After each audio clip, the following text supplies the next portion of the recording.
Vodafone और idea के share holders के लिए एक अच्छी खबर सामने आई है। लंबे समय से अपनी निचले स्तर पर ट्रेड कर रहे वोडाफोन और आइडिया के शेयर्स में सोमवार को उछाल देखने को मिला।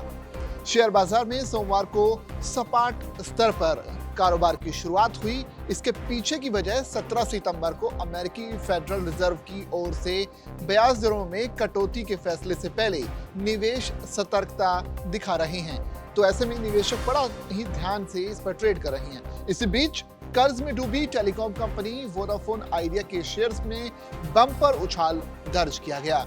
इसके शेयर्स आज के कारोबार में करीब 6% से ज्यादा की बढ़ोतरी के साथ ट्रेड कर रहे हैं। वोडाफोन आइडिया के शेयर्स में तेजी आने के पीछे की जो वजह है, सुप्रीम कोर्ट में एजीआर पर राहत याचिका है और इसी की वजह से लगातार जो शेयर्स हैं ऊपर की तरफ दिख रहे हैं। दरअसल टेलीकॉम कंपनी के लिए यह सप्ताह बेहद अहम होने वाला है।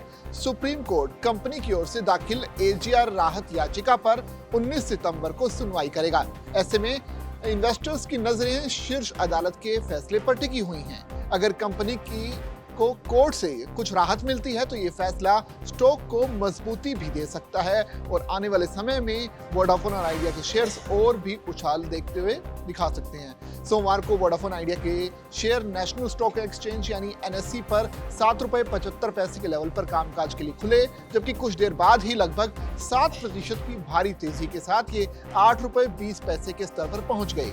पिछले 5 दिनों में इस स्टॉक ने 13% की जोरदार बढ़ोतरी हासिल की है। वहीं एक महीने की अवधि में इन्वेस्टर्स को 25% का रिटर्न भी मिला है।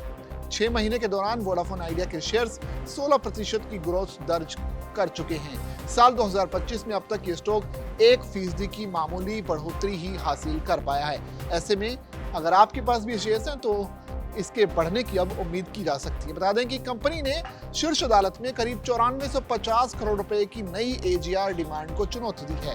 ये मांग दूरसंचार विभाग की ओर से की गई है। वोडाफोन आइडिया ने अपनी याचिका में कहा कि सरकार ने इस डिमांड में कुछ राशि को दोहराया है। ऐसे में इसमें सुधार होना चाहिए।